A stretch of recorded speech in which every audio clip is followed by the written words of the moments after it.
boa noite, Sidney Aguilar, professor Sidney Aguilar, boa noite às pessoas que estão aqui nos prestigiando. Eu queria, antes de passar a palavra para o Sidney, para o nosso convidado, fazer alguns comentários. Esse é um primeiro evento de uma série, uma primeira conversa, uma primeira roda de conversa, um debate de uma série que nós estamos chamando Saúde, História e Pesquisa. É uma promoção, é uma iniciativa do Centro de Memória da Faculdade de Saúde Pública, da Universidade de São Paulo, e do Grupo de Estudos História, Memória e Proteção à Saúde, também da Faculdade de Saúde Pública, que eu coordeno. Meu nome é professora Maria Cristina da Costa Max, professora do Departamento de Política, Gestão e Saúde da Faculdade de Saúde. A ideia dessa série, que começa hoje, é debater e refletir sobre temas relevantes para a pesquisa e o ensino na interface entre a saúde pública, a saúde coletiva e a história. Eu gostaria, e o nosso primeiro convidado é o professor Sidney, que eu peço licença para comentar um pouco sobre você, Sidney. Professor Sidney Aguilar Filho, ele é professor, e eu acho muito interessante que ele gosta de frisar, eu sou professor, isso é tão importante atualmente, historiador formado na Universidade de São Paulo, doutor em Educação pela Unicamp, e também com pós-doutorado em História da Educação pela Unesp, e pesquisador do departamento, colaborador do Departamento de História da Unicamp. O Sidney, de licença para chamá-lo assim, o Sidney, com sua tese e pesquisa Educação, Autoritarismo e Eugenia, Exploração do Trabalho e Violência à Infância Desamparada no Brasil, de 1930 a 1945, inspirou, entre outras tantas reflexões, debate, pois é um trabalho interessantíssimo, ele inspirou o documentário O Menino 23, um trabalho dirigido por Belisário Franco. E foi um documentário interessantíssimo e foi muito premiado. Os projetos, o Sidney tem outros projetos audiovisuais, entre eles que ele integra, o Paradoxo da Democracia e a série As Inconveniências Históricas, que depois ele podia, fiquei muito curiosa, ele podia comentar um pouco com a gente também. Gostaria de aqui falar, professor Sidney, que eu tenho um imenso prazer de iniciar esta série com a sua presença, que generosamente aceitou o nosso convite. O trabalho de Sidney com essa pesquisa e outras pesquisas que estão em andamento, que ele vem desenvolvendo, é muito representativo do pensamento crítico que acreditamos deve pautar o debate, no nosso caso, sobre a saúde coletiva e a história.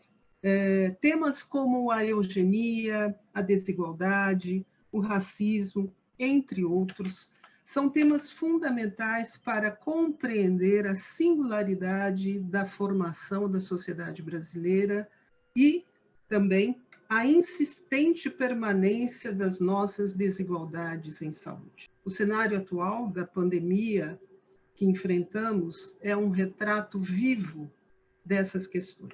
Assim, enfrentar os nossos silêncios pode nos permitir, citando uma historiadora também, Alette Fargé, entre aspas, a entender os mecanismos de racionalidade que organizam seus modos de produção da desigualdade, da dor e da violência, e fazer existirem aqueles que a dor aniquila.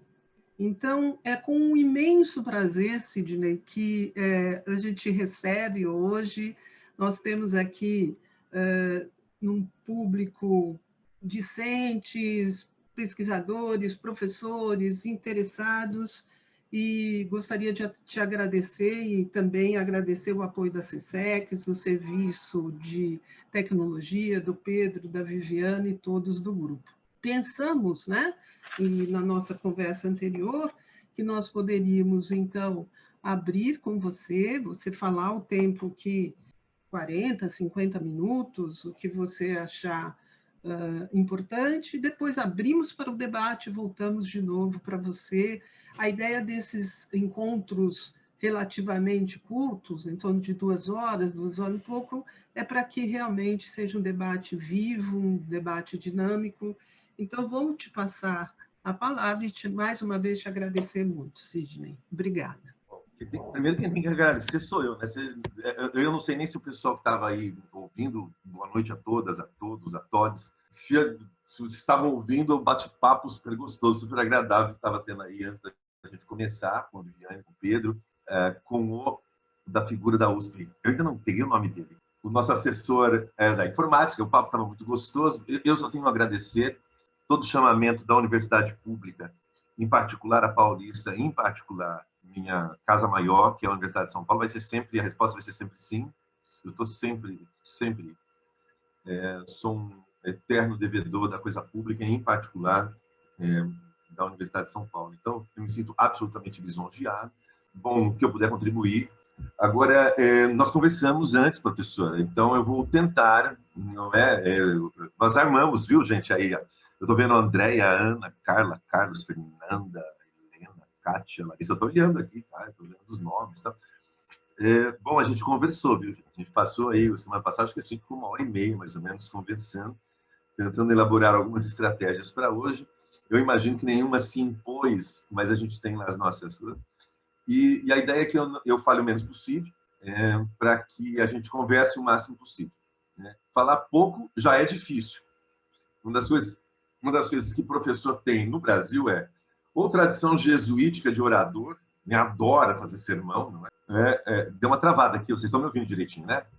Ou faz sermão feito jesuíta, ou é de tradição durkheimiana, que é modelar, formatar, não é? Enquadrar, disciplinar, normatizar. E esse discurso muito do direito, né? Então, o professor também tem essa coisa muito de verborragia, né? Bom, e, portanto, a gente tem que ser castrado para não falar muito e estragar tudo. Então, vou tentar falar pouco.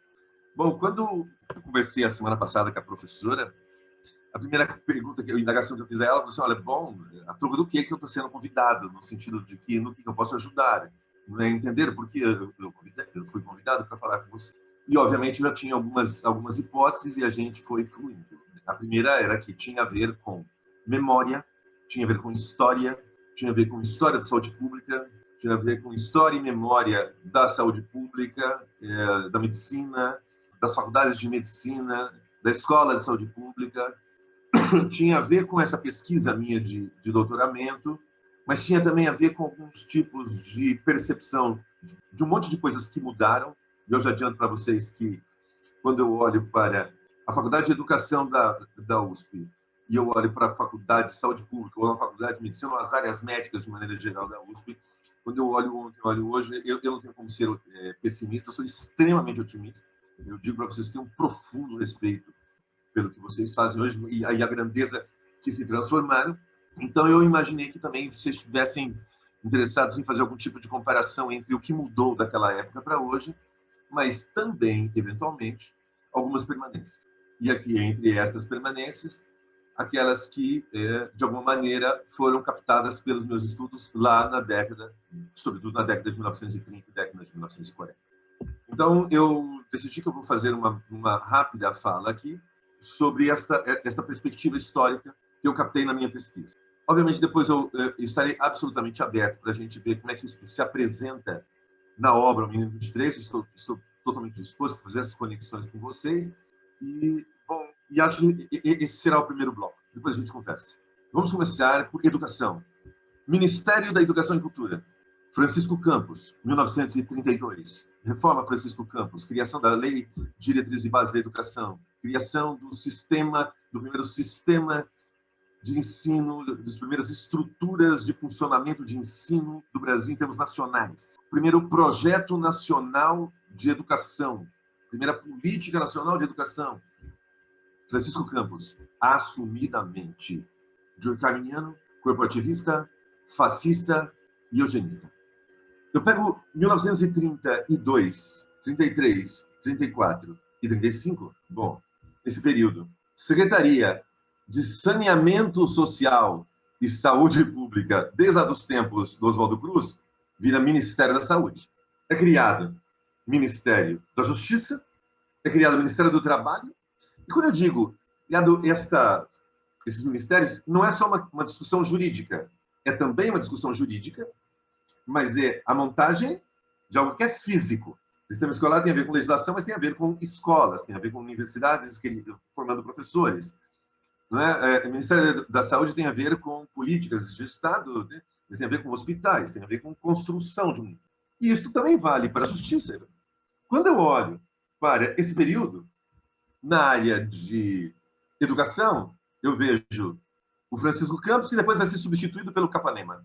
Quando eu olho para quando o Francisco Campos sai da área de saúde, de educação, ele vai para a justiça. Educação, saúde, justiça, segurança pública, trabalho, este pacote que, ao mesmo tempo, a formação e a consolidação de um Estado brasileiro em termos nacionais, em termos geográficos de país inteiro, e que também dá início ao que a gente poderia chamar de Estado moderno no Brasil, eles têm uma mesma matriz. Ao lado de Francisco Campos está o sociólogo Oliveira Viana, assumidamente eugenista, assumidamente racista, que faz a leitura da sociedade brasileira a partir da lógica da raça. Quando eu olho para o Francisco Campos e a literatura dele, que é jurídica, direito constitucional brasileiro, ele fala em célula social, ele fala em órgão, organismo, corpo, corporação, funcionamento. A linguagem é toda biológica, é toda médica, é toda fisiológica, entende? Eu pego a matriz da segurança pública, está lá o Nina Rodrigues, né? O IML. O IML não surge para resolver crimes depois de acontecido, ele surge para antever crimes, tipificando antropometricamente aqueles que tenderiam à prática de determinados crimes e que, portanto, poderia se fazer uma espécie de antecipação e prevenção ao crime. Saneamento social. Esse cruzamento entre saúde, justiça, trabalho, este universo é todo aglutinado nesta época por ideólogos políticos, administradores públicos, e que exerceram, de fato, o poder dentro de uma biológica, uma lógica da bio, uma lógica da biologia, digamos assim, para ser pleonástico. E, não tenham dúvida, são advogados e médicos os grandes arquitetos. Miguel Couto, Paulo Souza, Belisário, que, por sinal, Belisário Pena, que, por sinal, é vô do Belisário Franco. Uma coincidência louca isso. Belisário Pena, não é? E esta análise de que o Brasil é um corpo que é ainda imaturo, que é ainda infantil, mas que haverá de crescer, e que nós precisamos, não é, sanear este corpo, cuidar dele. Então, os educadores como Fernando de Azevedo falam a partir dessa perspectiva, Lourenço Filho fala a partir dessa perspectiva. Eles não estão todos no mesmo balaio, mas eles têm nesta lógica, a mesma lógica do Capanema, não é? Digamos, portanto, que quando o Estado brasileiro estava sendo constituído, para usar um termo durkheimiano de Francisco Campos, a lógica era a lógica da medicina. A lógica era a lógica da vida. E esta lógica era uma lógica marcada pela racialização, pelas teorias evolucionistas sociais do século XIX, darwinismo social, davenportismo social. Mesmo Galton ainda fazia sucesso aqui no Brasil. E esta literatura, esta forma de conceber a política a partir da biologia, de conceber a política a partir do gen, conceber as políticas educacionais, as políticas de segurança pública. Então, o policial precisa ser preparado para identificar o potencial criminoso, antropometria criminológica. Lambroso, Nina Rodrigues. Tinha curso disso na Faculdade de Saúde Pública e Medicina, não, vocês sabem disso. Na década de 30, 40, sobre isso. O IML, que estava aí do lado, criação, né? Idealização, Nina Rodrigues. Né? Então, vai fazer política de segurança? É isso. Vai fazer política de educação? É isso. Vai fazer... Por quê? Porque é um núcleo duro. É Getúlio, é Oliveira Viana, é Francisco Campos, é Capanema. Entende? É uma lógica, é uma forma de chegar ao mundo. E não eram todos que viam assim. Não dá para dizer que assim, não, isso era daquele tempo. Não era daquele tempo. Tantos não viam assim na época. Tantos não viam assim. Mas no mundo afora, não era só aqui que se via assim. Não é? Esses mesmos anos 30 e 40, se a gente olhar para o sul dos Estados Unidos, se nós olharmos para a África do Sul do Apartheid, se nós olharmos para a Alemanha do nazismo, entendeu? De alguns projetos, né, nórdicos, europeus, o projeto japonês, Hirohito, Sol Nascente, né? São projetos que Hannah Arendt depois vai chamar de totalitários, autoritários, né? Que alguns são que é o megabloco nazi-fascismo, salazarismo, franquismo, peronismo, varguismo, não é? É o pacotão, é uma época. E quem estava no poder, quem estava montando essas estruturas, bom, tinha tudo a ver com médico, tinha tudo a ver com biologia, tinha tudo a ver com fisiologia, e eram autoritários, extremamente autoritários. Uma coisa linka todos esses, eram extremamente autoritários. Outra coisa que linka é assim, é muito difícil, eu não falei o nome de nenhuma mulher, vocês perceberam? Porque era uma coisa patriarcal, misógina mesmo. Ou são fascistas. E, por exemplo, há de se notar algumas coisas, por exemplo, na área de educação, trabalho com o Jair Dávila, por exemplo, diploma de branco, eu falei dele hoje já. Segunda vez que eu estou falando do Jair Dávila. Ele chegou aqui para fazer uma pesquisa, pegou os prontuários dos professores do Distrito Federal do Rio de Janeiro, do meados dos anos 20 até meados dos anos 40. E ele foi pegando os prontuários. O que seria hoje, na época, a escola primária, hoje Fundamental 1. E ele tinha gênero, idade e cor de pele, certo? Ele tinha nos prontuários. Então ele foi comparando. E aí ele mostra, meados dos anos 20, nós estamos falando de educação primária, basicamente homens, quase 40% homens negros. Aí nós vai olhando ano a ano, isso vai mudando. Quando chegamos na metade dos anos 40, nós estamos falando de quase a totalidade de mulheres, e elas são brancas. O projeto Fernando Azevedo, é o projeto Capanema, é o projeto Francisco Campos. Quem tem que cuidar de criança? Mulher. Puericultura. Quem tem que limpar a bunda? Mulher. Quem é a professora? A professora é a segunda mãe, a substituta, é a normatizadora, é a reguladora, que vai ajudar, né, na construção. De que projeto? Que projeto é esse? É o que acontece, por exemplo, com enfermagem no Brasil nesse período, não é? Quando a gente olha aqui, porque a gente olha no final do século XIX, aquilo que a gente chamaria de barbeiros, de maneira geral, que vinham da tradição do século XVIII, século XIX, este conhecimento ele era basicamente um conhecimento masculino e negro. Ao longo dos anos 20, 30, 40, 50, ele vai feminilizando e embranquecendo, certo? Enquanto a medicina mantém-se homens brancos, ricos, com algumas raríssimas exceções que confirmavam a riqueza. Então, a memória e a história política nacional de saúde pública, de segurança pública, de educação, ela, usando um termo durkheimiano muito, Francisco Campos, ela se estrutura dentro desta dinâmica e lógica. É evidente que as coisas não vão sair do jeito que se queria, certo? Eu gosto sempre de lembrar o seguinte, foi o Francisco Campos que tornou obrigatória a educação de história na escola básica brasileira, certo? Do mesmo jeito que foi a educação física, ele também impôs, mesmo 32. Bom, se o Francisco Campos pudesse imaginar o que se transformariam os departamentos de história e o que seriam os professores de história a partir dos anos 70 e 80, ele não teria criado esse negócio, certo? Não saiu do jeito que queria. A história tem sua dinâmica. Ela não é teleológica, entende? As forças sociais são atuantes. A gente não saiu como iria, mas há de se entender. E quando foi criada a história lá atrás, e falou, todo mundo tem que ter aula de história no Brasil. Entendeu? Qual era o objetivo? História nacionalista, história nacional, história patriótica, história ordenada, história durkheimiana, história da exaltação ao líder, né? História do Brasil do futuro, entende? A história do país pacífico, ordeiro, que não há racismo, entende? Essa era essa história. E assim que a gente ensina história? Não, nunca ensinei história assim. Para que foram criadas a Secretaria de Segurança Pública? Há de se perguntar. Para que foi criado o Ministério da Justiça? Há de se perguntar. Na área de saúde, a gente está bem. Porque Com 88 e o SUS, viva a democracia. Dá uma oxigenada legal. Quando a gente faz essa mesma pergunta na área de segurança pública, todo mundo fica corado e vermelho aqui no estado de São Paulo, por exemplo, qualquer parte do país. A apostila de Nina Rodrigues na formação da Polícia Civil e de delegados, até hoje. Antropometria criminológica, até hoje. Revista determinada por aparência e comportamento, até hoje. Então, cria um mal-estar danado. Não acho que seja o caso da medicina. Não acho que seja o caso da educação, que a gente ainda tem muito ranço, mas teve muito oxigênio. Mas havemos de nos perguntar o que sobrou disso nas nossas formações. Porque o fato é que, se a escola da praça é para um menino branco de classe média da elite, e eu sou um menino branco de classe média de elite e frequento essa escola da praça, ela, para mim, é maravilhosa.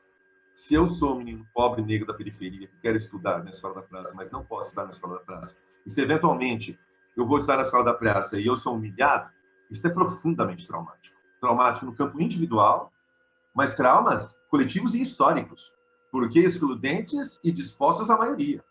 Quando a gente olha lá para esses mesmos anos 30, em que está se construindo, por exemplo, toda essa estrutura aí do Pinheiros, da doutora Arnaldo, certo?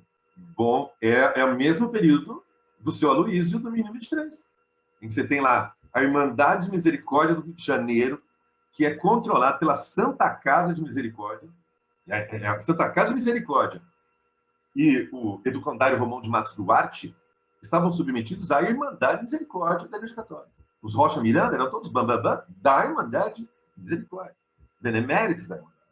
Se vocês forem à Santa Casa de Misericórdia, isso aparece no Menino 23, faço questão de mostrar lá o busto da pintura do patriarca dos Rocha Miranda dentro da Faculdade de Medicina, no corredor, né, do Salão Magno da Faculdade de Medicina, lá da Santa Casa do Rio de Janeiro.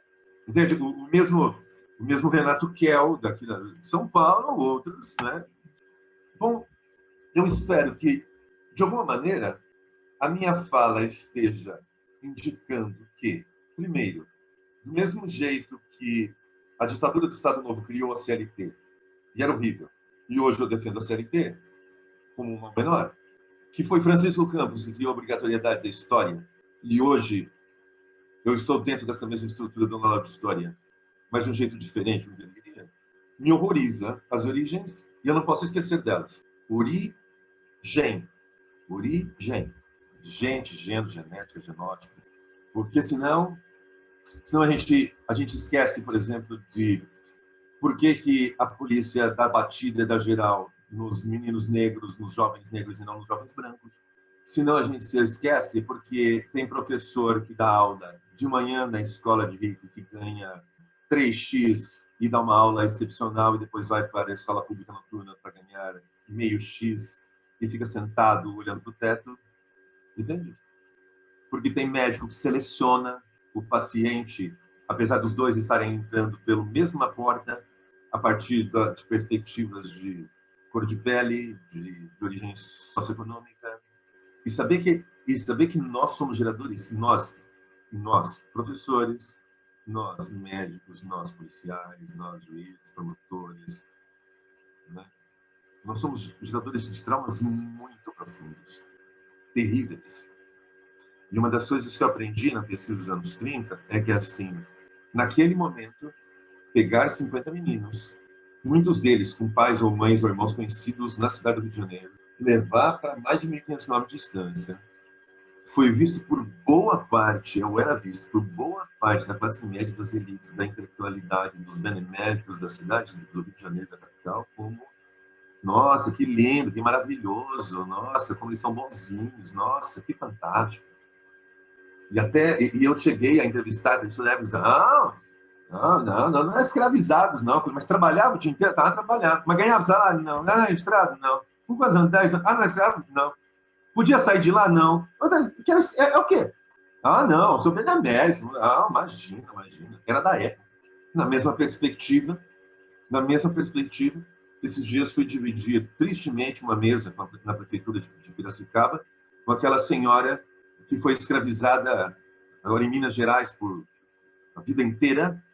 É a mesma história. A menina tinha lá seus 7, 8 anos, estava com fome, bateu na porta de uma mulher, a mulher disse, entra aí, eu te dou comida. 38 anos depois, ela já tinha criado a mulher inteira, né? Já tinha criado filhos, estava criando a neta da mulher, a família ficava com a aposentadoria de um casamento forjado com um militar para pegar... E assim, escravidão, apropriação... Porque ela é meio boba, ela achei daquela menina, a gente, mamãe foi para ajudar, foi para trabalhar, né, para proteger. Né? É o relato, por exemplo, que eu tenho de mulheres negras nos anos 70 entrando em mesa de parto, em escola de medicina, e os debates sobre, olha que interessante o corpo dela, e produzindo estranhamento, aí vem ver. Então, eu espero ter aqui traçado uma linha. Ao mesmo tempo que a gente tem que valorizar imensamente as estruturas, eu vou usar de novo o termo durkheimiano, as estruturas de educação, de saúde pública, preservar nosso Estado, nosso patrimônio histórico construído de lá para cá. A gente não pode se esquecer do projeto inicial. Para sempre termos a obrigação de dizer, não, nós não somos assim, nós já fomos assim, nós mudamos e nós não queremos isso, que é uma memória afirmativa dos traumas, de não negação dos traumas. E aí, obviamente, uma responsabilidade política imensa de, na prática contemporânea, não só não cometer os mesmos equívocos, como fazer justiça. E justiça significa justiça punitiva, reparatória, para que possa haver, posteriormente, a possibilidade de uma justiça conciliatória. A sociedade brasileira hoje precisa de conciliação. Não há conciliação sem reparação e sem punição. Então, se estão mortos, não serão punidos. Mas se cabe ao Estado, há de se reparar, para poder conciliar. E acredito que as nossas áreas, a minha na área de educação, história, a área de vocês, de saúde pública, e esse conjunto que você conseguiu, professor, organizar aqui de historiadores, sociólogos, psicólogos, em torno de uma memória de saúde pública, médica. Veja, eu espero que eu tenha dizendo para vocês, está vendo como vocês são importantes? Está vendo como o curso de vocês é importante? Está vendo como a reflexão de vocês é importante? Porque se esquecermos, daqui a pouco somos nós os civilizadores, né? Somos nós os normatizadores, não é? Somos nós os biologizantes, somos nós os medicalizantes, os matadores da história. Porque, evidente, o que a genetização do passar do tempo, o que a biologização da cultura e dos comportamentos é, senão, uma tentativa de matar a história. Medicalizar a história, biologizar a história, é matar a história. Matar a história. Eu falei 35 menos 10, eu falei 25 minutos. Nós tínhamos combinado pílulas de 20 a 30 minutos. Eu estou à disposição de vocês. Mas, por favor, eu só dei essa agitada inicial para dar um início de conversa. E aí, daqui a pouco, a gente vem com uma outra pílula. Tá bom? Passo a palavra. E meu muito obrigado. Obrigado, Sidney. Eu acho que essa ideia das pílulas, né, que tínhamos conversado, então, é também nesse momento que esperamos aqui no chat questões, perguntas, né? E enquanto elas aparecem aqui, eu queria te provocar, né, Sidney, para duas questões. Uma é o que você disse, né, usando aí a questão do Durkheim, tem uma questão de estruturação, né, desse projeto de Estado moderno, seja na segurança pública, seja na saúde, seja na educação, como um projeto muito consistente, muito forte, né, muito, diria até sofisticado, que se enraiza, né, e se torna sólido aí nessa questão. E é muito interessante isso que você traz, né? Com uma linguagem muito biologizante, né? O corpo, a célula, enfim. Então, como que você, Sidney, esse projeto, né? Como que ele, quão profundas, né? a gente vem discutindo isso, essas raízes, né? E como que elas estão ainda visíveis, embora, né, concordando com você, nós vivemos também as contradições e a dialética nos diversos campos, entre elas o SUS, que nos traz, e todo o movimento da década de 70 e 80, né? Mas várias dessas raízes ainda estão presentes nas nossas ações, formação, em diversos desses campos. Essa é uma questão. Eu queria te ouvir também um pouquinho mais em relação a isso.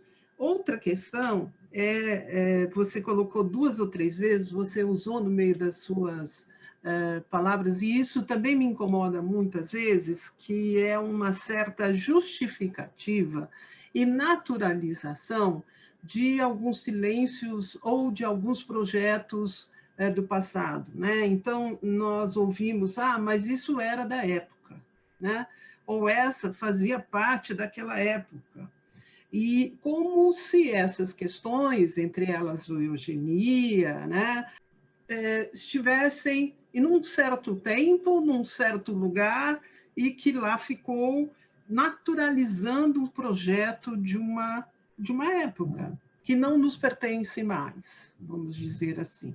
Obviamente, não acreditamos nisso, né? Então, esse discurso justificador, ele é muito observado na saúde pública mesmo, né? A eugenia era algo de um momento, de uma época. Será? Né? Eu acredito que não. Então, te provocar um pouco nesse sentido para te ouvir mais e trazendo aqui, vamos ver, outras questões para devolver a bola para você. Eu vou responder essas duas e vai na sequência. Pode ser? Pode ser, pode ser. Então tá, assim. A resposta à sua primeira pergunta. Quando a gente fala em Emile Durkheim, entre os de formação sociológica ou da área de educação, talvez isso seja muito óbvio, eu não sei se é óbvio para todos. Vocês me permitam, me desculpem o comportamento de professor de educação básica. Durkheim se encaixa dentro da tradição positivista, só que existe um positivismo pré-Durkheim e um positivismo pós-Durkheim. O positivismo pré-Durkheim é uma coisa que remonta a Augusto Comte lá no começo do século XIX. A ideia de que toda sociedade evolui, ou potencialmente evolui, toda sociedade um dia foi primitiva, toda sociedade, quando evolui em etapas para uma sociedade mítica, agropastoril, e depois para uma sociedade racional, científica, industrial, e a ideia de ordem para um progresso que é natural da evolução de todas as sociedades. Isso é Augusto Comte. Aquela ideia do ordem e progresso da bandeira, é a ideia de que existem os primitivos, existem os agropastorismo metafísico religiosos e existimos nós, que somos da universidade industrial, racional, científicos, que não acreditamos nessas coisas, de mitos e metafísicos. Isto é Augusto Comte, isso está lá no começo do século XIX. O Durkheim, já no final do século XIX, ele pega essa matriz, mas ele complexifica e sofistica, né? Porque o pressuposto dele é que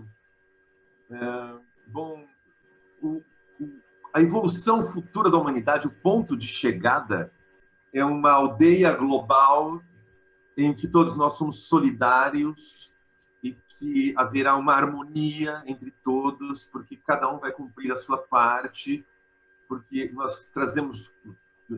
cada um de nós trazemos uma solidariedade em relação aos demais e usando as nossas potencialidades, solidariamente, nós podemos nos ajudar uns aos outros e criar um mundo perfeito, harmônico no futuro. E acredita, portanto, nesse processo evolutivo também, do simples para o complexo, do local para o global. Mas a questão é a questão da ordem. Existe uma ordem, existe um funcionamento, existe um sistema, existe uma... por exemplo, o que o Foucault alertou foi isso. Poxa, isso é o quê? Isso é a própria sociedade do controle, isso é a sociedade da vigilância, isso aí é a ideia de que, bom, e quem não quiser fazer parte? E quem não governa a ordem? E quem não se formar? E o disforme? E o anormal? Entende? E aí o Durkheim é o camarada que é o fundamento para, bom, quem entendeu Durkheim, você nasce, você faz parte de uma família, ela te forma.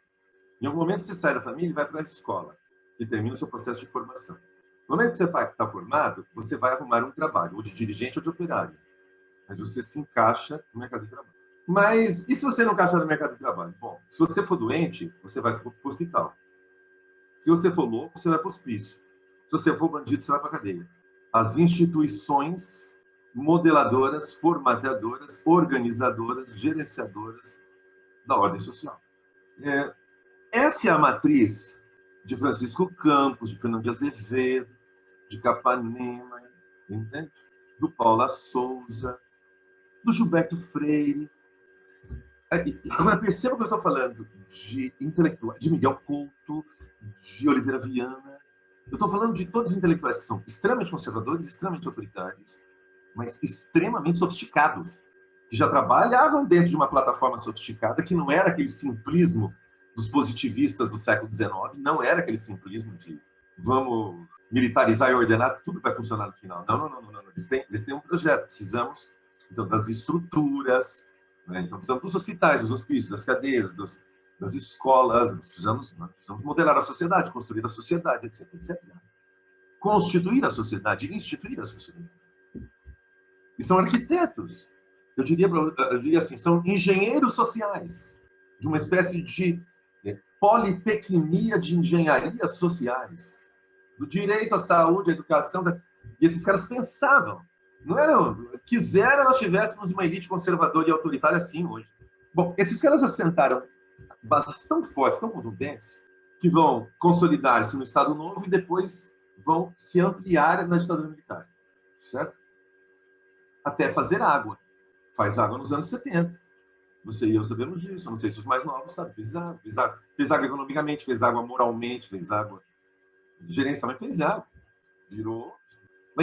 Mas veja, quando nós olhamos os retrógrados reacionários de hoje, e muitos deles estão no poder hoje, ou eles remontam a essa ditadura fazendo água nos anos 70, mas que ainda tem discursão positivista, às vezes kantiana, às vezes durkheimiano, mas tem essa discussão, ou eles remontam ao Estado Novo.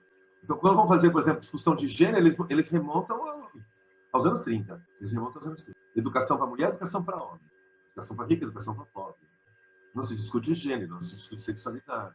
Eles remontam aos anos 30. Quando fala em segurança pública, ou remontam lá ao Francisco Campos, militarização da sociedade, ficam falando de escolas militares, ou eles remontam, não é, a rota dos anos 70. Solução é matar. Veja, quando eu ouço discursos, precisamos separar os portadores de necessidades especiais em salas especiais, em escolas especiais. Bom, anos 30. Quando eu ouço o ministro falar que a universidade é para poucos, bom, é pré-reforma universitária isso aí. Então, é antes de 68. Eu só lamento que, repito, não tem a dimensão, talvez para a nossa sorte, não tem a dimensão intelectual desses arquitetos dos anos 30, que são os arquitetos que nós estamos aqui discutindo. Acho que eu consegui fazer o movimento para as duas, né? Primeira e segunda, não é?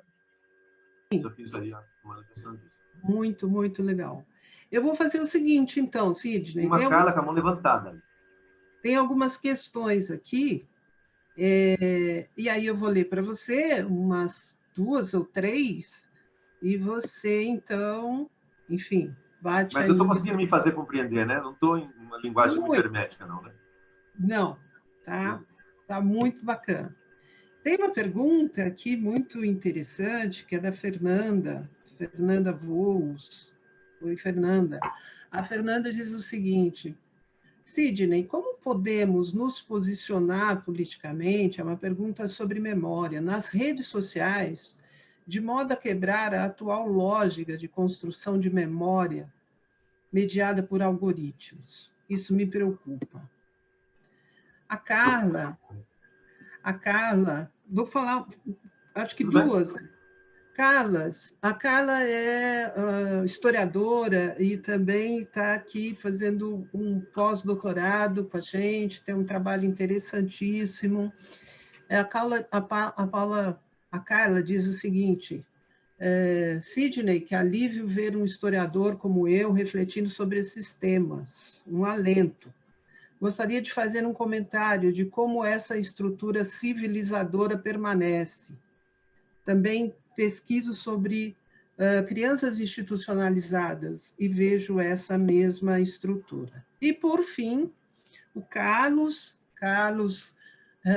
Rivoredo, um amigo que foi professor também da Unicamp, e ele diz, bem, falemos das raízes, ou seja, da procura de explicar e compreender por que somos e como somos.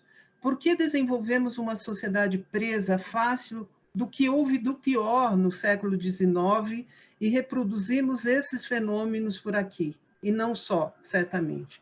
Quais as instituições sociais brasileiras facilitadoras dessa formação no frigir dos ovos racista da sociedade brasileira?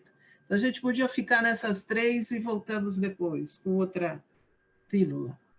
O professor, esse o seu último falou, professor? Qual é o nome dele? Carlos Rivoredo. Ah, Carlos. Eu vou começar pela última, que acho que dá um sentido melhor. Carlos, você já esmerilhou e já respondeu, né?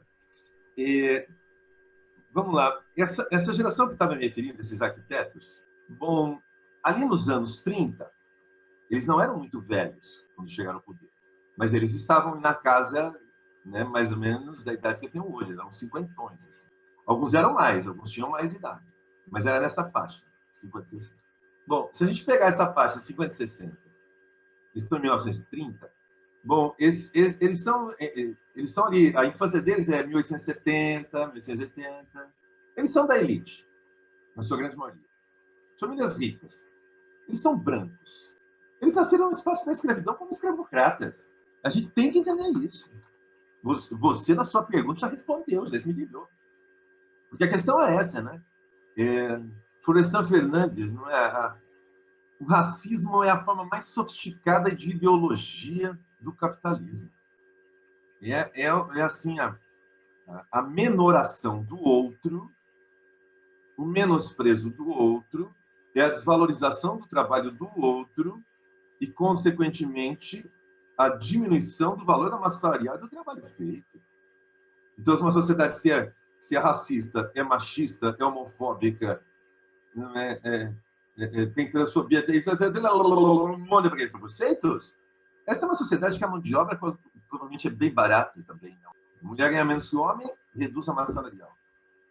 O trabalhador negro ganha menos que o trabalhador branco, reduz a massa salarial. Isso é o paraíso. O mundo do racismo, do preconceito, é o paraíso da exploração da mão de obra. Então, sim, é uma discussão aqui de embranquecimento das profissões de savoir-faire, enegrecimento das formas de trabalho sem qualificação e salário.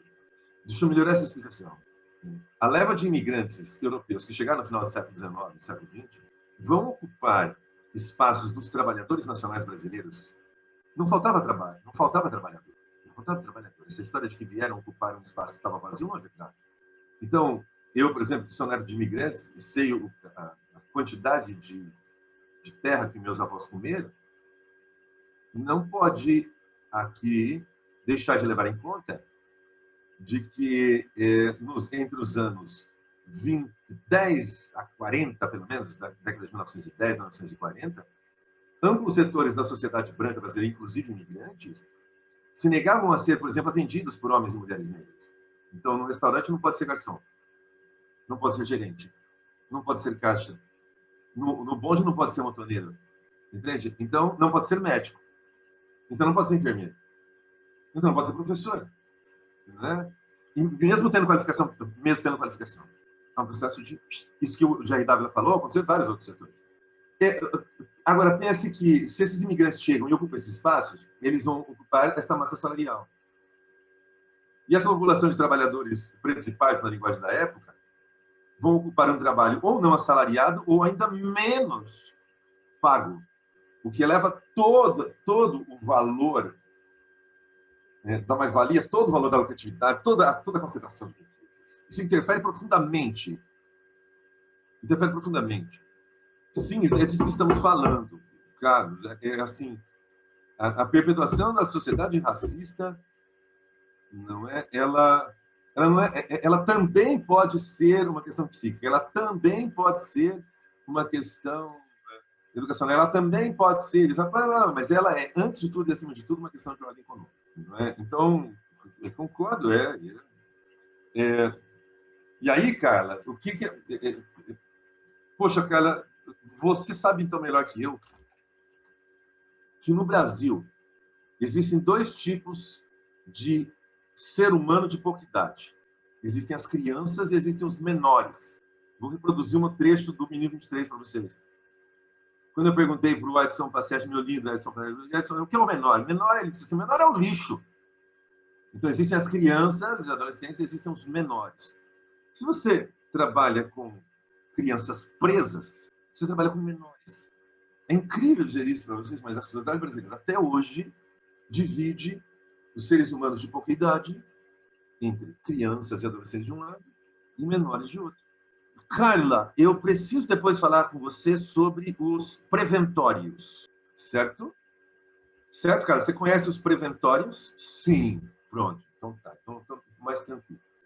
Depois a Carla fala melhor sobre isso, mas assim, nós temos hoje dezenas de milhares de brasileiros que cresceram dentro de preventórios, que eram anexos aos leprosários. Então, quando uma mulher com hanseníase tinha uma criança, a criança era imediatamente tirada dela, mas não era colocada na sociedade, nem ficava com a mãe. Ia para esse anexo chamado preventório. Nós temos milhares e milhares de crianças que cresceram e chegaram à idade adulta sem sair destes preventórios. Isto que a Carla explica. Ela convenceu o preventório de Jacareí. Isto é coisa até os anos 70, ou mais. Depois a Carla fala melhor sobre isso, ela é que é especialista aí. Então, é óbvio, até os anos 90. Agora, o que ela detalha é que assim, é evidente que o menor no Brasil tem classe social e cor de pele. O menor no Brasil tem classe social e cor de pele. Rede social. Olha lá, ó, cara, falando, entrevistei 2 pessoas com a minha faixa etária que estiveram nessas instituições. Depois a gente precisa falar sobre isso, viu? Eu estou numa pesquisa sobre esse assunto para um documentário já tem uns 3 ou 4 anos. É uma história que precisa ser contada. E a história que foi contada já naquele audiovisual que circulou pelo YouTube é importante, mas aquilo não teve impacto midiático. Né? Mas a gente volta nesse assunto já. Eu queria responder a da rede social. Sobre rede social, foi uma moça que perguntou, mas eu não sei o nome dela. Fernanda. Fernanda, é o seguinte. Eu não tive Orkut, não tive MSN, não tive Facebook, não tive Instagram, não gosto do WhatsApp e não confio nestes barões do Vale do Silício que entram pela porta dos fundos sem pedir autorização.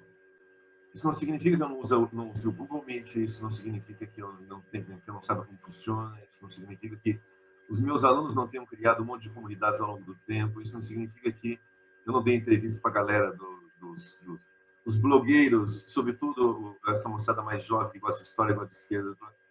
Essa semana eu estava lá no História do Paint com os meninos do Rio, né? Tem o pessoal do Geledés que está sempre ligado, mas não.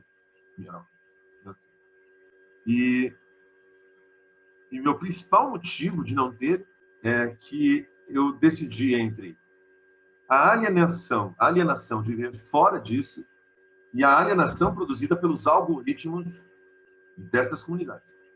Então, quando eu falo de uma maneira muito parcial, muito, sabe, talvez muito maniqueísta até. Eu não sou bom para responder isso para você, porque talvez eu seja maniqueísta.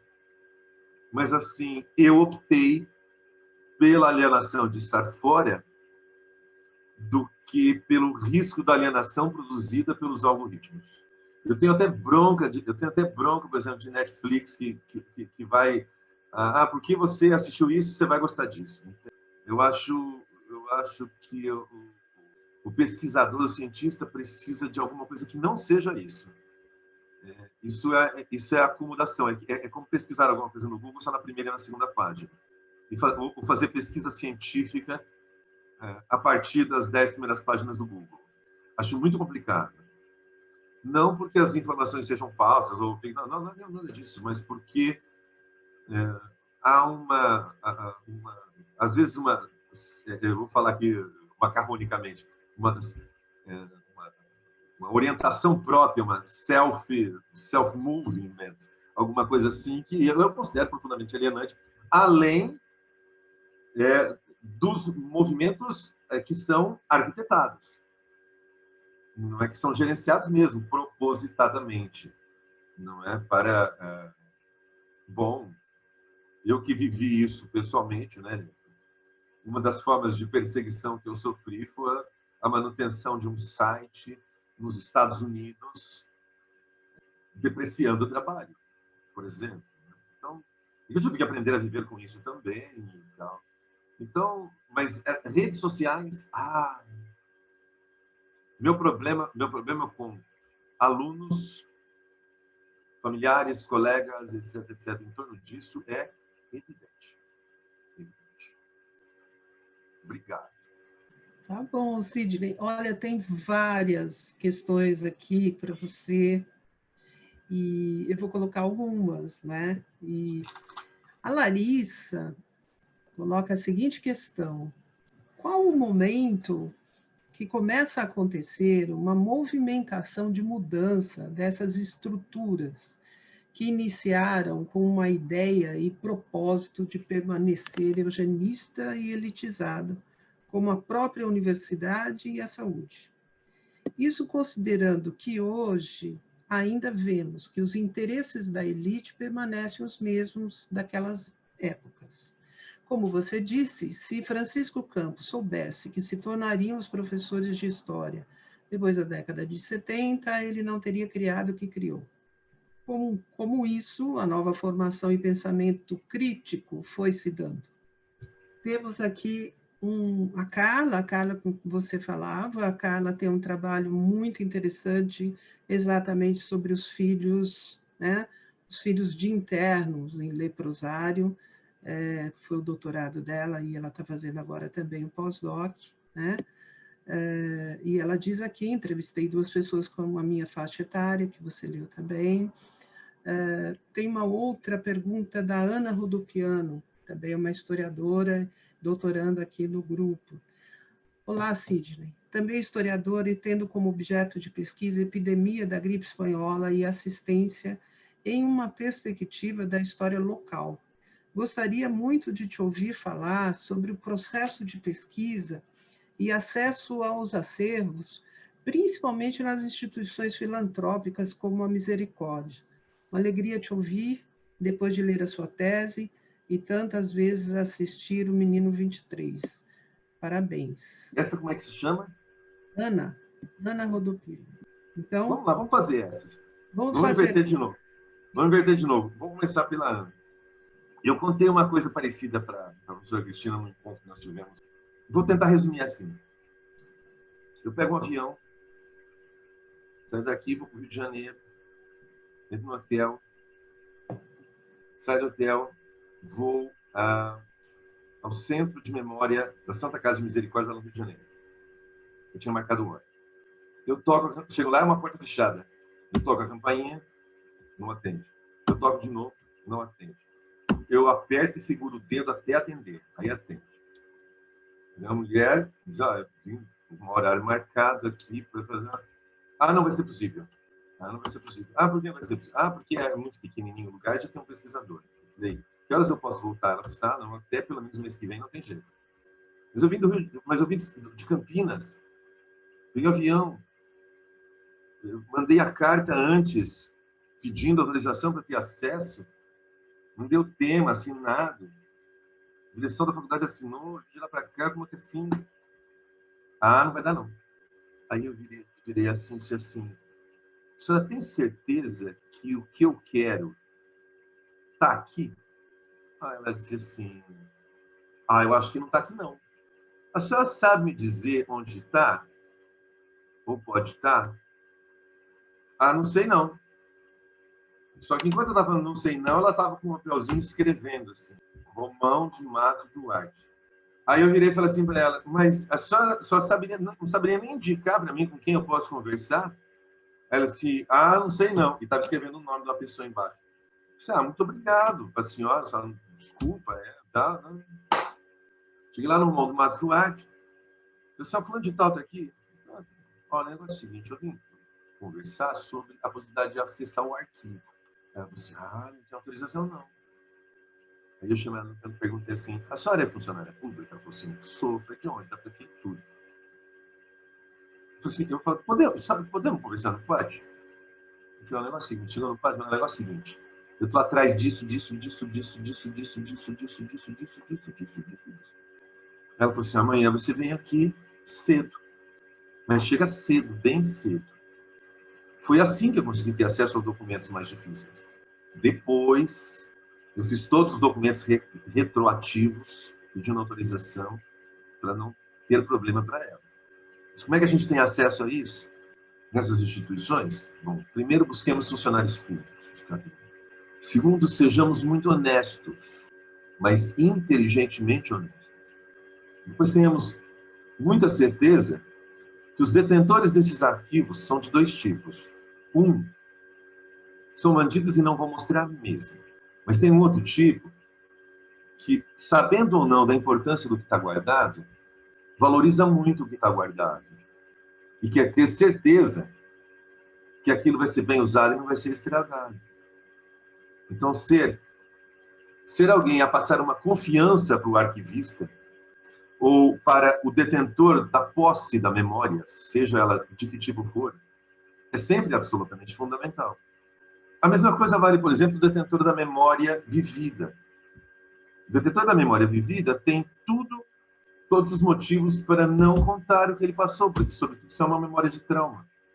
Ele tem tudo para dizer a você, olha, não lembro, não aconteceu, não sei, ou porque é amargo, ou porque dói, ou porque tem vergonha, ou porque ele quer poupar os descendentes, ou porque ele se sente culpado, ou porque simplesmente ele se esforça sistematicamente por esquecer e sonha com aquilo toda noite, há décadas. Então, o dar acesso à memória passa pela construção de confiabilidade, passa pelo convencimento do portador da memória de que a memória é importante, que você está sério nessa história, que você não está de sacanagem, você é corresponsável. Né? Sabe, quase todo mundo da área de ciências humanas tem horror à Plataforma Brasil, porque aquilo foi feito por médicos. Mas eu aprendi a valorizar, inclusive, esse modelo de assim, para pelo menos o pesquisador que está recém-chegando, entender que há um risco envolvido e que é importante esse trabalho de aproximação, de execução. Né? Então, quase sempre, o início das minhas pesquisas começam com os meus alunos ou com pessoas como a Carla, que é isso, a gente está conversando e apareceu, certo? Não é? Mas é importante, cara. Então, essa coisa da localização da memória, preservação da memória, do uso da memória através de metodologias, sabe, que sejam consistentes, que sejam responsáveis, esse convencimento dos detentores da memória de que é importante que aquilo se torne público e que é sério o trabalho, é fundamental. É absolutamente fundamental. E, às vezes, o detentor da memória é um arquivista doutor com PhD na Sorbonne, entendeu? E vale a mesma coisa. Às vezes, é alguém que tem uma caixa guardada no fundo do quintal, e que vale a mesma coisa. Não é que... E aprenda também que há momentos que o processo se dá... Eu gosto de contar uma história. Uma pessoa chegou para mim e falou assim, professor, o senhor pode olhar esse material para mim? Eu falei assim, posso. É de família, é um álbum da minha avó e do meu avô, antes deles se casarem, quando eles eram jovens. Eu falei, tá. Aí eu olhei, fui até o fim, abri de novo, olhei até o fim. Eu falei assim, o que você quer fazer com isso? Ela falou assim, não, eu gostaria de perguntar para o senhor. Eu falei assim, bom, você tem que doar isso no arquivo tal, conversa com a pessoa tal, para ela colocar isso no pacote tal. Aí ela falou assim, mas como é que eu faço esse processo? Eu falei, você pode fazer de 2 jeitos. Você pode ir lá pessoalmente, que é o melhor.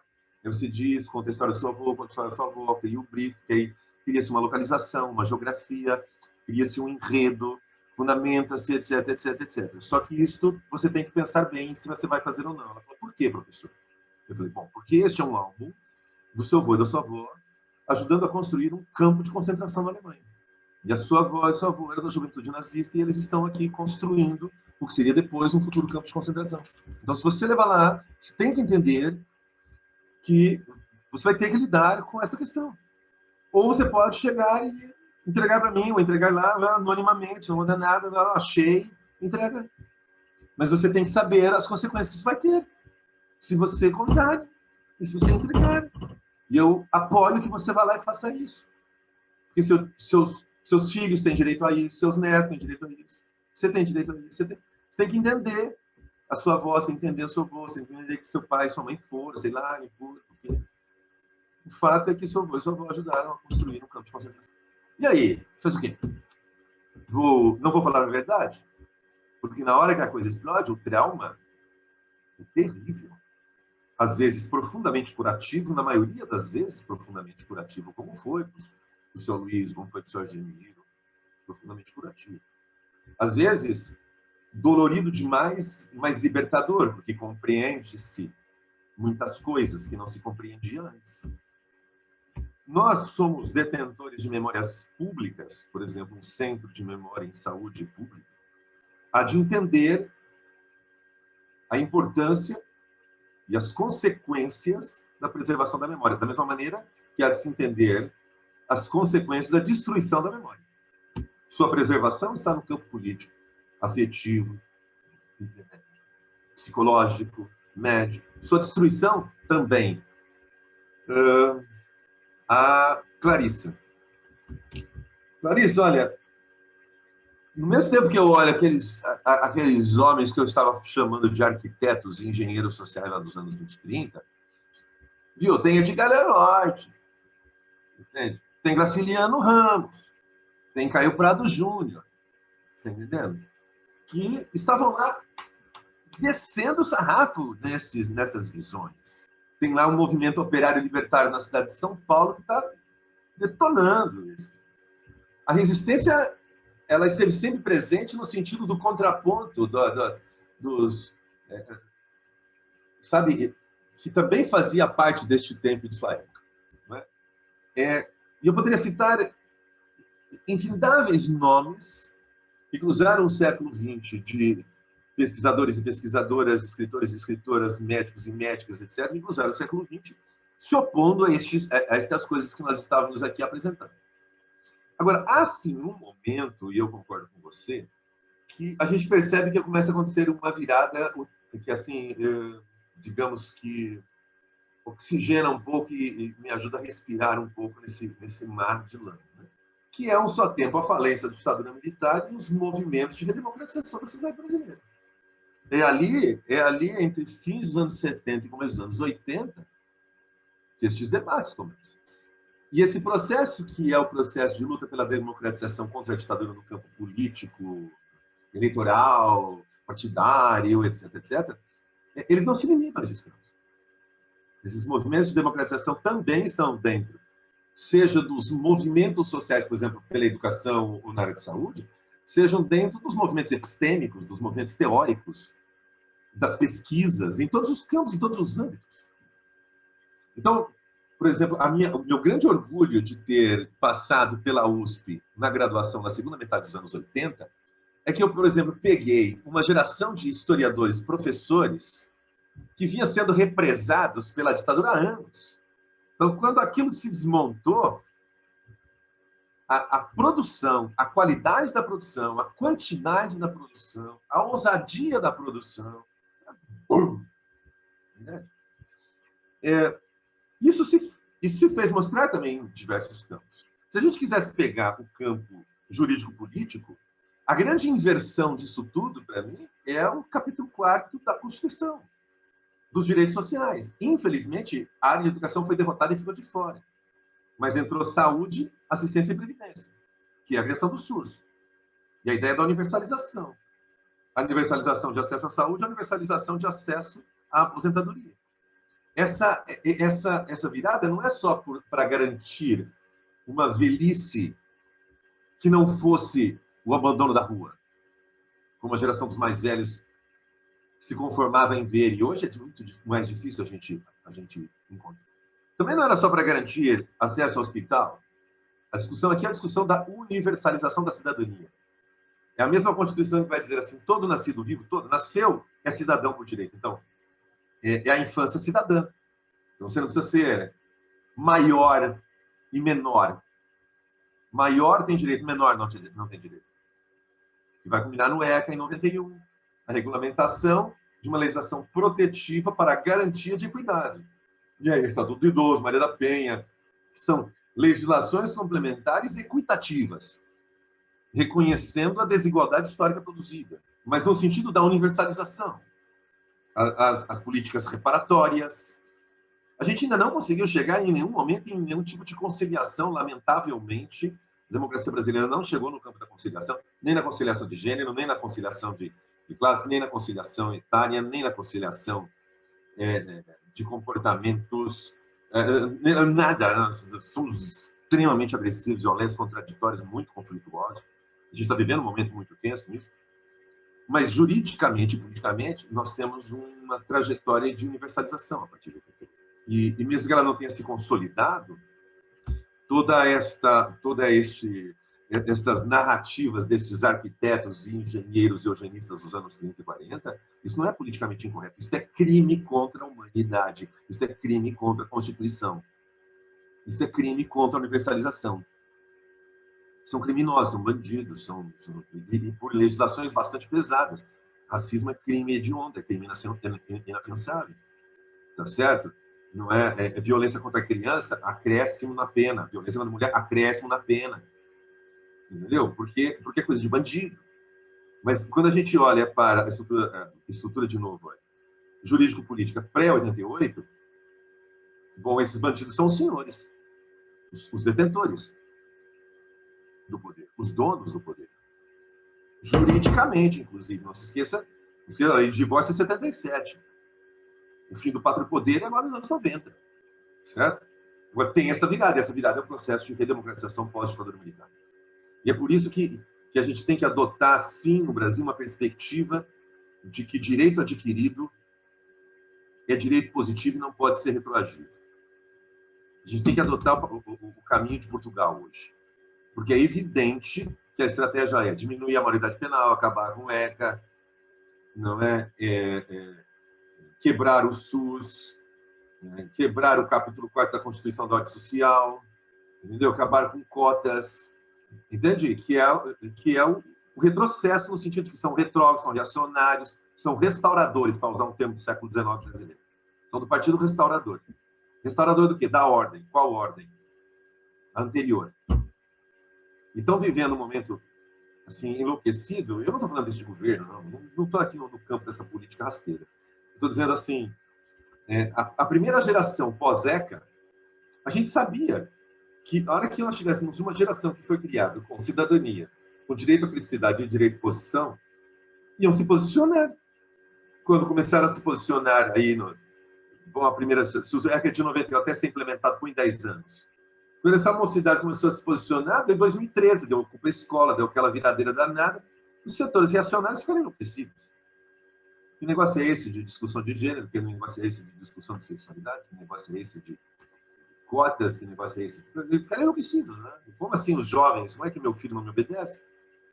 Olha, eu não acho que... Eu não sei se eu consegui ler inteiro. Deixa eu ver se eu consigo ler inteiro. Aqui, ó. Mas então Francisco Campos, mesmo sabendo que sempre existiu uma oposição, decidiu arriscar a possibilidade de que a estrutura que ele queria criar poderia se modificar para algo que ele não defendia. Não era a ideia inicial? Ou esses arquitetos não acreditavam em uma reação? Bom, olha, eles tinham todos os motivos do mundo para acreditarem que iam conseguir implementar, tanto que implementaram. E não se esqueça que Francisco Campos, por exemplo, em 64, antes de tudo, ele é senador pelo DN. Então ele viu acontecer. Ele não vai sair da política. O Plínio Salgado da AIB, nos anos 60, ela na UDN também, né? Depois na Arena, sabe? PDS, PP, PPB, Maluf. Eles viram o projeto ser implementado. Francisco Campos morreu vitorioso nos seus projetos políticos, certo? Agora, se ele pressupunha que as coisas poderiam sair de um outro jeito, não tenho a menor ideia. Mas das coisas que eu li dele, nossa, os positivistas são muito assim, né? Eles, sabe, os positivistas costumam chamar os libertários de utopistas. Eu acho tão divertido que quem acredita em um mundo harmônico, numa ordem social global, em que cada um cumpre com a sua função e tudo funciona perfeitamente bem, são eles. Eles são os utopistas. Só que, diferente dos libertários, que gostam de se divertir, eles são, não é, carrancudos, não é? O Alcir Lenharo, não é, na a sacralização da política, Alcir Lenharo, sacralização da política. O Alcir Lenharo, lá nos anos 80, dizia que estes homens eram... Ele era haitiano, né? Para quem é da psicologia, e o auxiliar era haitiano. Então, o auxiliar dizia que eles eram recalcados. Faltava para eles satisfação orgânica, né? Então, são muito agressivos, são muito autoritários, né? São muito... Então, bom, mas ele morreu acreditando na sua vitória, não? E nessa utopia. Não sei se eu te respondi, acho que sim. Ela disse, entendi, Larissa.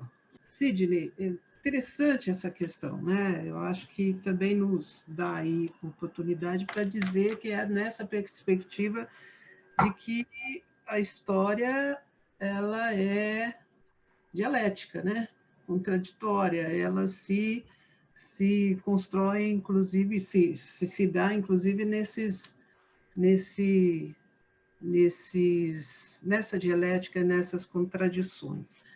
Outro dia eu estava assistindo um vídeo de uma aula da Marilena Chauí, onde História da Democracia, e onde, em algum momento, ela disse: as conquistas não estão dadas, né? Elas precisam ser cotidianamente batalhadas, né? Precisam ser defendidas, precisam ser legitimadas, né? Na perspectiva, ela estava dizendo, inclusive, de períodos bem atuais, quer dizer, por exemplo, a perspectiva da Constituição e do direito à saúde, que foi uma conquista imensa nesse movimento de democratização, em que os movimentos sociais tiveram um papel importantíssimo, né? Uma conquista, e o fato dela estar na Constituição, obviamente, é uma das maiores conquistas, mas ela precisa ser, ela não está dada por estar lá, ela precisa ser defendida e precisa ser legitimada a todo tempo pelos movimentos sociais, por nós, né? Não pode permitir um retrocesso de 1 milímetro. No Brasil é o seguinte, você retrocede 1 milímetro, ela demora 50 anos. Exatamente.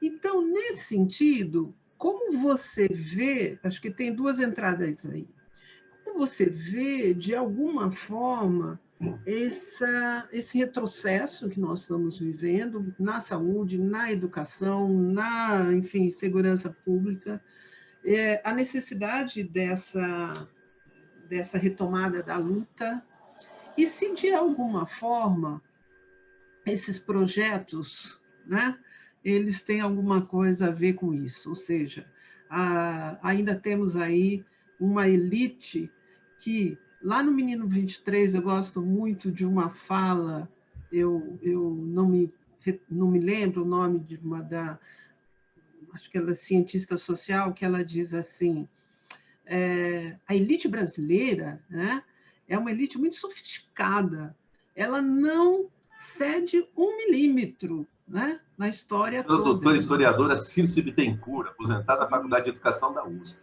Isso, ela diz, eles não cedem, a elite não cede nada. Né? Podem tudo, fazem tudo, não tem medo de nada.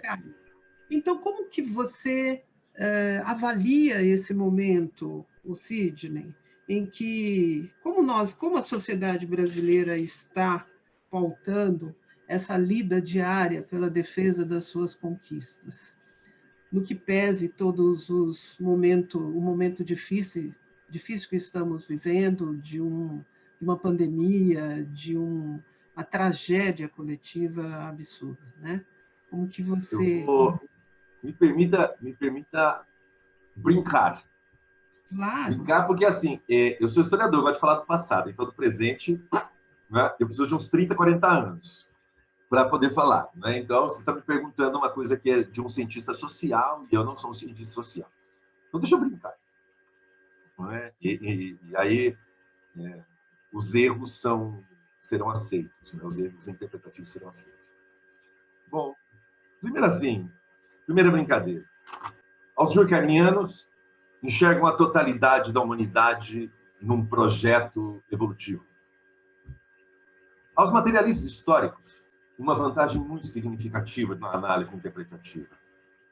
Ao botar a questão no econômico, fugiram da biologização. E como sociologia do século XIX deu a maior contribuição de todas.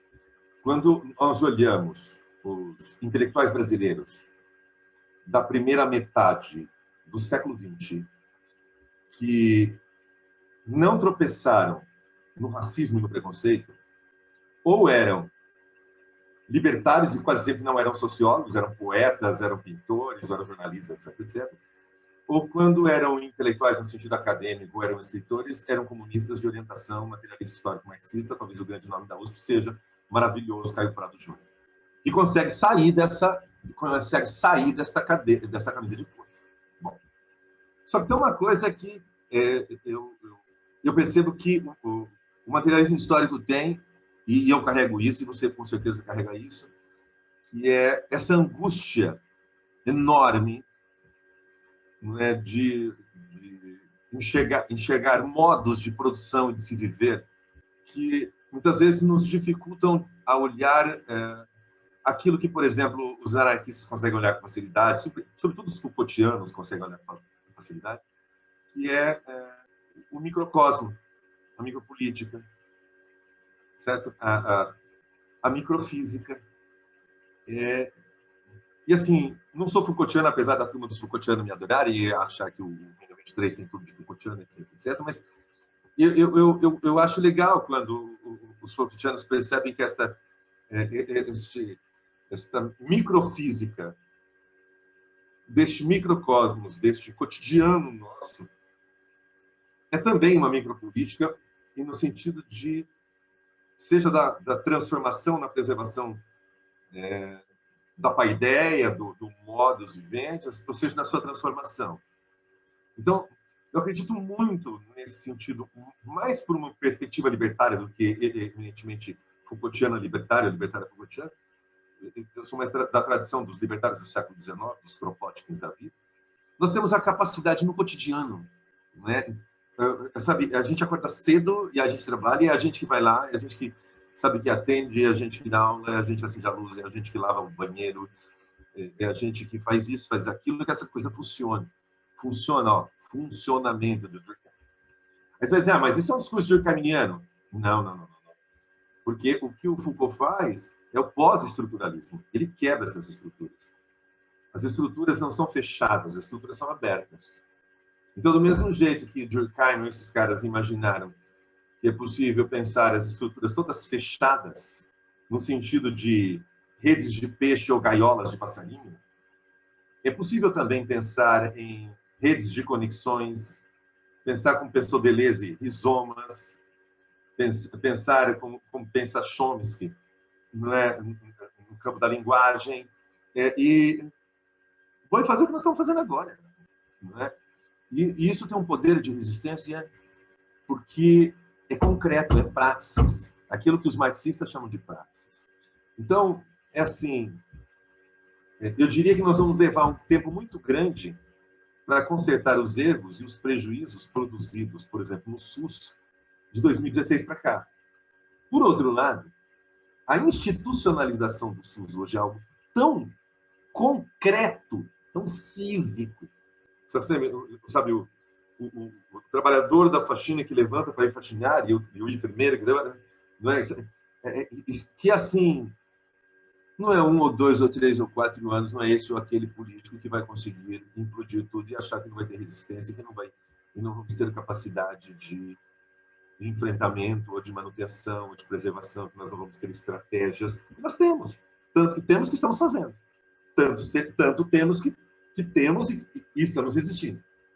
Agora, é um momento realmente muito difícil. Principalmente, repito, para aqueles que olham para a história e ouvem o mesmo discurso que ouviu do Jarbas Passarinho, que ouviu do Francisco Campos, que ouviu, do Capanema, é o mesmo discurso. Dói, ofende, magoa, traumatiza. Eu vou dizer, homem branco, de formação cristã católica, pai de família, senhor de títulos e posses. Me sinto ofendido todos os dias no linguajar desses que estão no poder. Eu fico imaginando a mulher negra, pobre, de religião de matriz africana, não é? Com pouca formação acadêmica, baixos salários, tendo que ouvir esses absurdos ainda, tendo que ouvir a ofensa todo dia, entendeu? E isso é traumatizante. Então, o trauma vai ficar grande. A gente tem que aprender a lidar com esse trauma agora que vem da pandemia, vem desta violência simbólica, material, econômica. Se a gente conseguir o processo de aprofundamento da democracia, eu não acredito em democracia, eu só acredito em processo de democratização. Nenhuma democracia, para mim, é suficiente. Eu acredito sempre processo de democratização. Se a gente conseguir processo de democracia, continuar, sabe? Beleza, a gente vai ter histórias para contar e traumas para se resolver. Se esse processo romper em ainda mais violência, bom, a gente só sabe que a quantidade de traumas vai ser maior ainda, a dificuldade de elaboração vai ser maior ainda. Mas é no cotidiano. Não é no cotidiano. Tudo bem que nas eleições do ano que vem, sabe, no momento do voto, né? Mas é no cotidiano que a gente está tendo que lidar com o fascista. Né? O que me incomoda não é o general, é o sargento da esquina. O que me incomoda não é o ministro da educação, é o professor que dá aula comigo. Isso é uma resistência cotidiana. A gente tem que ser inteligente, tem que ser, resiliente, tem que ser... A micropolítica, se a macropolítica não tem jeito, aí tem Foucaultiana aí, tá vendo? Tem Foucaultiana aí. É hora da micropolítica? É hora da micropolítica. Sempre é a hora da micropolítica. Fazendo uma linguagem, usando uma linguagem Foucaultiana, me parece não é a fala da professora Cristina, nem é a minha fala, mas assumindo aí uma episteme, sim, sempre foi, agora mais do que nunca. Não é? Tem uma outra coisa, né? Eu estava contando a professora também, porque eu não consigo falar com a ciência, não consegue falar com a gente, não consegue falar com o documentário, chama o pessoal do slam, da Guilhermina, chama o pessoal do hip hop, deixa eles falarem, né? E eles falam com muita propriedade. A arte, né? Muita criatividade nesse momento, sabe? Suportar essa situação. Criatividade tem a ver com saber resolver as crises, né? Eu sei que isso é chão molhado. E eu acho que nós estamos assistindo, né, até por isso que você falou, pela construção ao longo desse tempo de, em algum momento você colocou isso, da questão dos movimentos sociais e de outras formas de atravessamento desses cotidianos, né, e dessa discussão que aflorou sobre gênero, sobre racismo, sobre desigualdade, sobre LGBTQI+.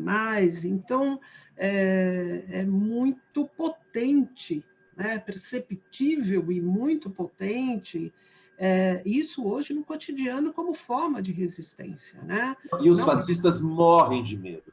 E eles se sentem muito ofendidos. Muito ofendidos. Eu acho engraçado ver como é que eles ficam ofendidos assim. Né? E a reação é forte, né? A reação de intervenção nesses movimentos, de criminalização, vem na mesma força, né, do quanto eles se sentem ofendidos, né? A Então, diferença é que a gente faz com arte e com ciência. é, Eles com turbulência. Então não dá para equipará-los com a gente. Nós somos muito melhores que eles. o Sidney, falta 15 minutos para o nosso final.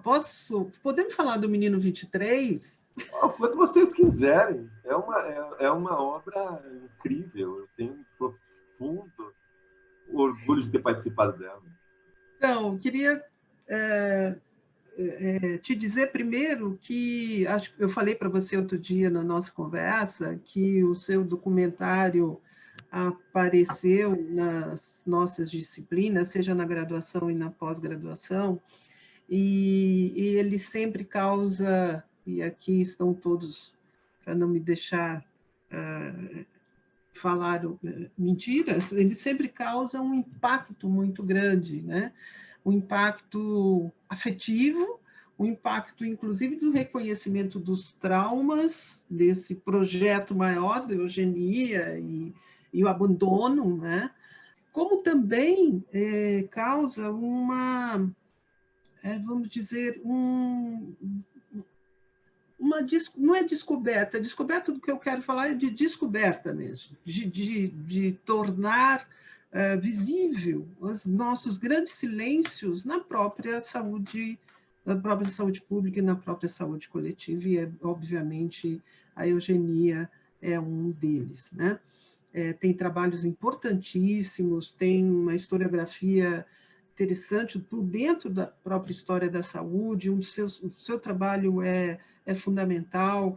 Quero dizer aqui também do trabalho do professor André Mota em relação à eugenia e tantos outros, né? E, então, o seu documentário nos pega, assim, porque ele traz isso na singularidade da história daqueles meninos, né? Então, eu queria te ouvir, assim, um pouco, como foi esse encontro do pesquisador, né, com essas histórias de traumas, né? Como que isso eu acho que está muito sempre na perspectiva quando utilizamos na própria história da história social, na história oral, na história de vida, na história... Como que foi essa experiência para você, né?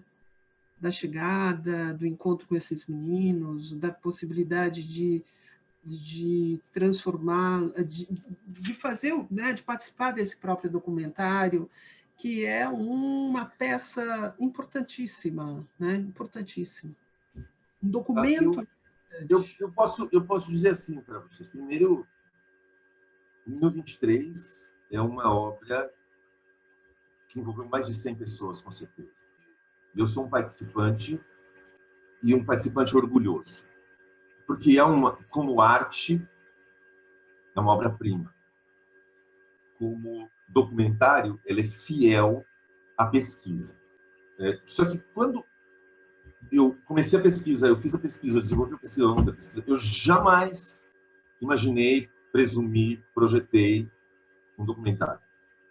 O projeto que tinha era, no máximo, a gravação de áudio, que foi o que eu fiz, meu trabalho foi todo com gravação de áudio, e depois transcrito. E minha disposição era depois deixar este material à disposição dos historiadores. Que foi o que eu fiz. Eu não fiquei com nada. Está tudo no arquivo de Galeroy da Unicamp. Eu não tenho nada daquela pesquisa na minha casa. Nada. Nada. Está tudo no arquivo de Galeroy. Então, eu vou falar sobre essa questão do trauma separado da questão do filme. A história me chegou enviesada, como sempre. Me chegou pela simbologia nazista, né? Como o filme fala, por uma aluna. Mas já na primeira aproximação, eu imaginava que onde tivesse nazista ia ter horror. Mas na primeira aproximação, eu senti o horror de perto e fugi. Então, a minha primeira reação ao trauma foi a fuga. fui levar e dizer, eu não sou especialista nisso, e levei para os especialistas. Meu grande arrependimento foi que nesse tempo nenhum especialista foi atrás, e o seu Rock morreu e eu não consegui entrevistar. Então eu perdi uma memória. Aí há um segundo momento em que eu vejo o seu Rock morrer, fico sabendo da morte do seu Rock, e ninguém foi atrás. Ninguém tinha ido atrás. E aí entra o momento que assim, mas eu estou fazendo um mestrado, não tem nada a ver com isso, minha pesquisa não tem nada a ver com isso. E aí eu tenho que dar um monte de aula, eu não tenho bolsa, eu tenho que trabalhar. Então eu vou me aproximar disso lentamente. E foi um trabalho lento. E foi um trabalho lento e foi um trabalho cercado de medos, de temores, muitas coisas. Só que aí há um momento que eu cheguei a uma quantidade de fontes tais que eu não tinha mais dúvida do que eu estava adiante de mim. Foi aí que eu fui, de fato, ouvir para valer os traumatizados. Aí eu já estava com alguns anos de gestão, eu já tinha fugido, eu já tinha trabalhado de medo, mas, sobretudo, eu já tinha uma quantidade de pesquisa acumulada ao longo de alguns anos que me permitiu uma aproximação mais segura, cientificamente falando, metodologicamente. E foi com isso que eu consegui convencer os detentores da memória a se abrirem comigo. Quando eles se abriram comigo, o que veio à tona, bom, foi o que culminou na tese. Na tese, quando eu olho hoje, às vezes eu até... às vezes ela é criticada pelo excesso de quantidade de fontes, por ser um livro positivista, eu falei isso para você. Às vezes eu até um pouco não me reconheço nela, às vezes, hoje. Mas as conclusões eu concordo com elas, todas até hoje. Eu tinha uma narrativa muito poderosa. Uma narrativa muito, muito, muito poderosa. Isso eu já sabia quando fui defender o doutorado. Eu, ao fim e ao cabo, eu era um historiador muito sortudo. Por ter seu Aloysio, por ter aquela história, por ter historicamente aprendido a lidar com os meus medos, com as ameaças. Eu tinha uma história muito poderosa, eu sabia disso. Isso eu sabia. Agora, foi o Belisário e a turma da Giros, foram os cineastas que ficaram sabendo da história e identificaram a história como sendo muito poderosa. E depois foi a arte, não é? Que são os cinegrafistas, que são o pessoal do áudio, de vídeo, eu posso dar o nome de todos vocês, de captar aquelas imagens que captaram, o olhar do São Luís. O olhar do São Luís não é... O São Luís é de um poder, aquele conjunto, o conjunto da obra em si, que não é a tese. A tese eu vou usar os termos da Bianca, que é uma das roteiristas do filme, a tese é 20% narrativa, 80% história. O filme é 20% história e 80% narrativa. Eu resisti muito a isso. Hoje eu sei que eles estavam corretos.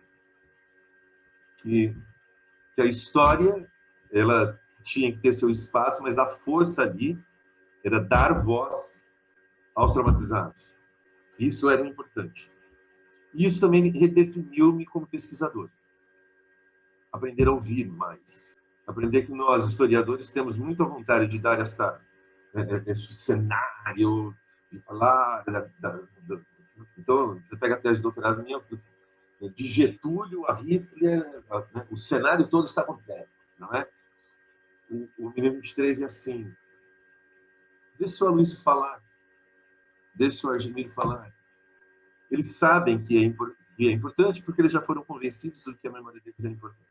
Eles têm o que falar e eles querem falar. E a fala deles, de fato, é importante e potencialmente transformadora. Agora, é óbvio que isso em mim foi profundamente traumatizante também. E, obviamente, que o meu trauma não se equivale ao deles. Mas conviver com os medos de lidar com empresários de origem nazista ainda vivos e poderosos. Lidar com essas histórias de sofrimento. Opa, acho que o professor Sidney caiu. Vou tentar escrever para ele, só um momento. Nós vamos tentar um pouco mais com o Sidney, ver se ele consegue retornar, tá bom? Peço a paciência de vocês um pouquinho para ver se ele consegue. Vocês me desculpem, eu estou no celular agora, não é? Eu vou segurar aqui só para a gente terminar nossa conversa, mas eu não sei o que aconteceu, o computador fez puff. Eu não sei. Talvez seja porque eu esteja dando aula desde a meio-dia. Pode ser, pode ser. Pode ser que o computador esteja te falando, Sidney, é hora de você descansar. Mas eu acho, eu não sei onde exatamente onde estava, mas acho que sim. Em outras palavras, trabalhar com trauma foi profundamente traumatizante. Essa história de neutralidade é uma bobagem. Uma bobagem. Eu aprendi imensamente no processo e mudei a perspectiva de pesquisa das minhas a partir daí. Primeiro, porque para lidar com os traumas que derivaram daí, eu me vi obrigado a ter certas práticas. Eu passei a me envolver, por exemplo, na luta pelos direitos da criança e da adolescência, na formação de conselheiros tutelares, na formação de professores, na participação das federações de conselheiros tutelares pelo país afora, né, passei a participar de confrontos cada vez maiores na luta por direitos humanos, que eram coisas que eram talvez menores antes. Eu passei a ouvir mais meus alunos, eu passei a respeitar mais os traumas deles, não é? Então, me atingiu profundamente. Se o Aloysio, o Argemiro, todo este processo teve um impacto muito forte no ser humano e no ser pesquisador, Sidney. Não é? Como se proteger emocionalmente? Bom, eu ainda não descobri. Não é? Então, eu não descobri, eu não sei se é possível. Eu estou trabalhando, muitos de vocês são da área de saúde pública, não é? Eu, esses dias atrás, fui fazer uma operação e aí eu passei a noite lá no hospital, 2 noites e tal, e no meio da noite, o meu vizinho de quarto, estava no outro quarto, eu percebi que morreu, não é? E aquilo ficou muito forte para mim, não é? Para as enfermeiras do corredor parecia que não tinha acontecido nada, mas eu percebia que elas estavam fingindo. Elas estavam fingindo para mim porque eu estava lá no quarto do lado, tinha sido operado e tal, né? Mas eu percebi, no dia seguinte o silêncio no corredor era maior. Como lidar com traumas? Não é sem de alguma maneira se traumatizar. Eu não sei. E é por isso que eu insisto que se vocês querem mexer com memórias traumáticas, saibam onde vocês estão mexendo, porque tem aquele que foi vítima e, portanto, é traumatizado pelo processo na condição de vitimizado. E tem aquele que é filho, é neto, é parente ou é amigo do vitimador e que também está traumatizado. Não são os mesmos traumas, mas estão traumatizados. Não é gostoso descobrir que o vovô era nazista, por exemplo. Que, sei lá, que o vovô era torturador, não é? Há de ser muito alienado para poder lidar com isso, né? Eu sei que no Brasil é cheio de gente ainda que fala assim, nossa, vamos lá conhecer a fazenda dos meus avós, ainda até hoje tem lá os grilhões, tem as correntes, tem os chicotes, vamos lá, é super legal lá, tem senzala, tem isso. E fala da escravidão como se o netinho estivesse falando do nazista, olha, vem cá, vamos mostrar para você, meu avô era nazista, matou judeu, torturou judeu, etc. Sabe, tem muito no Brasil ainda, né, de bisneto de escravo que acha lindo, que filho de torturador que acha que o pai era patriótico nacionalista, tá cheio disso. Mas a maioria das vezes, não. A maioria das vezes, quando você mexe num trauma, vem uma avalanche de sofrimentos junto, não é? E por isso há de se ter muito cuidado, há de se ser muito rigoroso, há de se ter uma metodologia muito firme, não é? Quando se trabalha com traumas, né? Certo. Sidney, até porque, né, você também precisa descansar e temos aí, foi maravilhoso, foi incrível, acho que a nossa discussão e a sua presença nos trouxe elementos e reflexões muito importantes desse encontro, sabe, Sidney, da história dos campos, da história, o campo da saúde coletiva. Eu acho que esse é um desafio muito grande que nós estamos enfrentando, nós enfrentamos cotidianamente, do ponto de vista teórico, epistemológico, do ensino, da pesquisa, é trazer para a formação do profissional de saúde pública, trazer para as nossas pesquisas, trazer para o espaço do ensino, dos nossos projetos de extensão, na conversa para fora da universidade, trazer esses silêncios, né? que muitas vezes coloca o campo da saúde coletiva numa zona de conforto, né?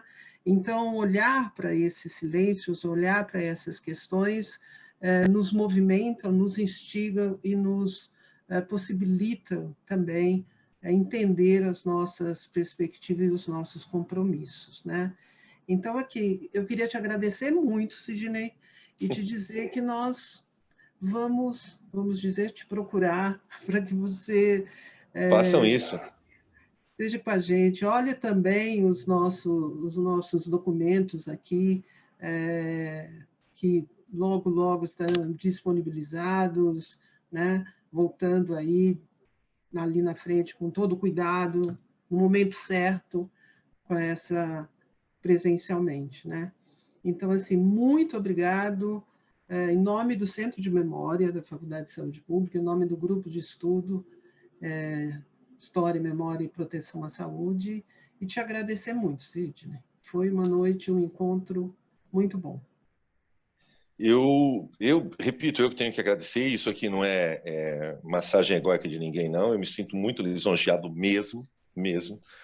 Estou sempre à disposição de vocês, sempre que vocês precisarem, estou aí. Eu espero que eu tenha ajudado mais do que atrapalhado, porque às vezes a minha visão caótica muitas vezes dificulta.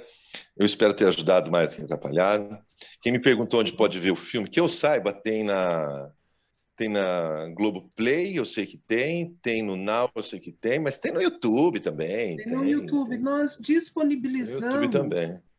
Nós disponibilizamos enfim, na divulgação de hoje, nós disponibilizamos o link, né?